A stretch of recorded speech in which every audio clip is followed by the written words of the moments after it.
रिश्तों में झुकना कोई अजीब बात नहीं, सूरज भी तो ढल जाता है चाँद के लिए। नमस्कार दोस्तों, मैं जयवीर बिष्ट आपके अपने यूट्यूब चैनल मैथ्स मस्ती और साइंस पर आप सभी का बहुत बहुत स्वागत करता हूँ। वीडियो में आगे बढ़ने से पहले जिन भी लोगों ने अभी तक चैनल को सब्सक्राइब नहीं किया है, वे सभी लोग चैनल को सब्सक्राइब कर लेंगे।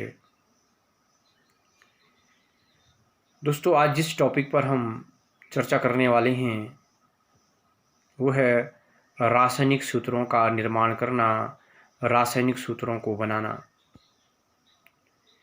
कई बार हम इस चीज़ को समझ नहीं पाते हैं कि रासायनिक सूत्रों को किस प्रकार से बनाया जाता है और कैसे रासायनिक सूत्र बनते हैं, जिन रासायनिक सूत्रों को हम पढ़ते हैं, याद करते हैं।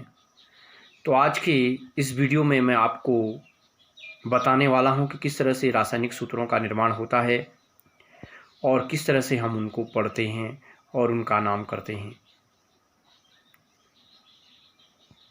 तो आइए आज के इस वीडियो में हम जानते हैं रासायनिक सूत्रों का निर्माण करना, रासायनिक सूत्रों को बनाना और उनका नामकरण करना, किस तरह से हम उनको लिखते हैं। और यदि आपको वीडियो पसंद आए तो वीडियो को लाइक, शेयर और कमेंट अवश्य कीजिएगा। तो चलिए आज के टॉपिक पर हम आगे बढ़ते हैं और इस रासायनिक सूत्रों का निर्माण करना जानने के लिए आप अंतिम तक इस वीडियो में मेरे साथ बने रहेंगे, तो ही आप समझ पाएंगे कि किस तरह से रासायनिक सूत्रों का निर्माण होता है। हेलो दोस्तों, अब हम आज के अपने टॉपिक रासायनिक सूत्र बनाना जानते हैं और कैसे हम रासायनिक सूत्रों का निर्माण करते हैं उस पर आगे बढ़ते हैं। तो आप देख सकते हैं यहाँ पर दो कॉलमों का निर्माण किया गया है। दो कॉलमों में मैंने तत्वों और यौगिकों को लिखा है और इनके द्वारा हम किस प्रकार से रासायनिक सूत्र बनाते हैं वो जानते हैं। तो पहले कॉलम में अगर हम ध्यान देंगे तो इसमें केवल उन तत्वों को लिखा गया है जिनकी संयोजकताएं धनात्मक हैं, जो धनात्मक संयोजकता को प्रदर्शित करते हैं, तथा इनमें उन तत्वों और यौगिकों को लिखा है जो ऋणात्मक संयोजकताओं को प्रदर्शित करते हैं। ये आप देख सकते हैं, दो कॉलम यहाँ पे बनाए गए हैं और इस तरह से इन दो कॉलमों में उन तत्वों को लिखा गया है, एक में धनात्मक संयोजकता वाले तत्वों को और दूसरे में ऋणात्मक संयोजकता वाले तत्वों को। तो आगे बढ़ते हैं हम अपने टॉपिक की ओर। जैसे कि पहले धनात्मक तत्व यहाँ पे हाइड्रोजन की संयोजकता धन की 1 है, लिथियम की 1 है, सोडियम की धन की 1, पोटेशियम की 1, 2 प्लस की 1, सिल्वर की 1, कैल्शियम की 2। जहाँ पे 2 प्लस का मतलब है इसकी संयोजकता धन की 2 है, इसकी धन की 2 है, धन 2, ठीक है, 2 प्लस 2 प्लस 2 प्लस। इस तरह से यहाँ पे एल्यूमिनियम का 3 प्लस लिखा है, देख सकते हैं। तो एल्यूमिनियम की संयोजकता प्लस की 3 होती है। फेरिक लिखा है, फेरिक की प्लस की 3 है। यहाँ पे हमारे पास स्टैटिक है, इसकी संयोजकता प्लस की 4 है। तो इसी तरह से हमारे पास ऋणात्मक संयोजकता वाले तत्व हैं। क्लोराइड की माइनस की 1 है, फ्लोराइड माइनस 1 है, हाइड्रोक्साइड की माइनस की 1 है, नाइट्रेट की माइनस की 1 है, बाइकार्बोनेट माइनस की 1 है, एसीटेट की माइनस की 1 है, ब्रोमाइड माइनस 1 है। जहाँ पे 2 माइनस लिखा है, 2 माइनस का मतलब यहाँ पे 2 माइनस होंगे, इसकी संयोजकता 2 माइनस है। ऑक्सीजन की 2 माइनस है, सल्फेट की 2 माइनस है और इस तरह से फास्फेट की 3 माइनस है। तो ये आप देख सकते हैं, इस तरह से यहाँ पे इनको इनकी संयोजकताओं के साथ लिखा गया है। अब किस तरह से हम यौगिकों का निर्माण करते हैं।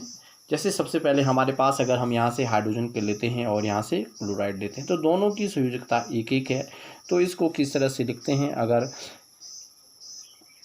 ये है हाइड्रोजन प्लस और इसकी अभिक्रिया Cl माइनस, यानी किस तरह से हम जोड़ के बनाते हैं। इसको आगे लिखने के लिए क्या करते हैं, हाइड्रोजन, अब Cl की संयोजकता को हाइड्रोजन के साथ लिख लेते तो H1 और Cl की संयोजकता को हाइड्रोजन की संयोजकता Cl के साथ लिखते थे 1। अब यहाँ पे H भी 1 आया, Cl भी 1 आया, तो इसलिए इसको केवल क्या लिखते हैं, HCl, ठीक है। तो ये इस तरह से हम क्या करते हैं, जो यौगिक हमारे पास बनते हैं वो बनाते हैं और इसको क्या कहते हैं, हाइड्रोजन क्लोराइड, हाइड्रोजन क्लोराइड ही कहते हैं HCl को। तो देख सकते हैं ये आगे से हाइड्रोजन है, ये क्लोराइड है, तो ये बन गया हाइड्रोजन क्लोराइड। इसी तरह से अगर हम कहीं पे हाइड्रोजन और ऑक्सीजन का अगर अभिक्रिया कराते हैं, हाइड्रोजन और ऑक्सीजन के द्वारा अगर हमें बनाना है, तो हाइड्रोजन की संयोजकता देख सकते हैं आप किस तरह से इनको बनाते हैं। आइए ध्यान से देखते हैं। हाइड्रोजन की संयोजकता प्लस और प्लस ऑक्सीजन की संयोजकता -2, ठीक है। अब जब इनको लिखते हैं तो इनको लिखने का मैंने कहा कि ये H और ऑक्सीजन की संयोजकता हमेशा ये वाली इसके साथ, ये वाली इसके साथ, यानी यहाँ की संयोजकता यहाँ लिख देनी है और यहाँ की यहाँ लिख देनी। तो ऑक्सीजन की संयोजक ऊपर कितने माइनस है 2, तो ये इसको लिख लेंगे H2 और यहाँ O ऑक्सीजन हाइड्रोजन का कितना है 1, तो 1 को तो हम लिखते नहीं, इसलिए इसको क्या लिखते हैं H2O। और H2O किसका है, समझ गए आप किस तरह से हम इनका निर्माण करते। तो H2O किसका बना, पानी का बना, जल जिसे हम कहते हैं। अब ऐसे ही हम बहुत सारे जितने भी हमारे पास तत्व हैं, पोटेशियम हाइड्राइड बनाते हैं, सोडियम कार्बोनेट बनाते हैं। अब सोडियम ये है हमारे पास, माना सोडियम कार्बोनेट बनाना है मैं, तो Na+ है और कार्बोनेट बनाना है, तो यहाँ कार्बोनेट देखेंगे ये है 2। तो क्या करते हैं Na+ और प्लस कार्बोनेट का है CO3 2-, CO3 2-, फिर वही क्रम, इसकी ये संयोजकता यहाँ लिख देनी है, इसकी ये संयोजकता यहाँ लिख देनी है। तो Na2 और क्योंकि ये अपने आप में योग, तो इसको ब्रैकेट के अंदर लिखेंगे CO3 और 1। तो 1 को तो हम लिखते नहीं हैं क्योंकि इसकी एक है, ये 1 यहाँ लिखा, तो इसलिए इसको क्या लिख लेंगे Na2CO3। तो ये होता है सोडियम कार्बोनेट, सोडियम कार्बोनेट। अब इसको हम क्या पढ़ते हैं, सोडियम कार्बोनेट। सोडियम और कार्बोनेट का मिक्सचर है सोडियम कार्बोनेट। या हम जिंक सल्फेट बनाते हैं, जिंक सल्फेट, तो यहाँ पे ये जिंक दिख रहा है Zn और सल्फेट की अगर हम बात करें तो SO4 2-, तो यहाँ पे लिख लेंगे इसको भी इसी तरह से Zn2 प्लस ये SO4 SO4 और ये भी कितना -2-, फिर वही इसकी संयोजकता जिंक के साथ, जिंक की संयोजकता इसके साथ, तो क्या हो जाएगा Zn2 और ब्रैकेट में SO4 का 2, क्योंकि दोनों की इसकी भी 2, इसकी भी 2, इसकी 2 हमने इसके साथ लिख दी, इसकी 2 इसके साथ लिख दी, तो क्या बना ये, इसमें भी 2 इसमें भी 2। तो जब दोनों में 2-2 हैं तो बराबर है, इसलिए इन 2 को ऐसी दशा में लिखते नहीं हैं, हटा देते हैं। तो ZnSO4, तो ये क्या बनेगा जिंक सल्फेट, समझ गए। तो इसी तरह से हम जितने भी इनमें ये यौगिक लिखे हुए हैं, जितने भी हैं, इन सभी का हम क्या कर सकते हैं, सूत्र बना सकते हैं, रासायनिक सूत्रों का निर्माण कर सकते हैं इन सभी के द्वारा। ऐसा नहीं है कि नहीं कर सकते, इन सभी के द्वारा किसी को भी आप लेके इस प्रकार के सूत्रों का निर्माण कर सकते हैं।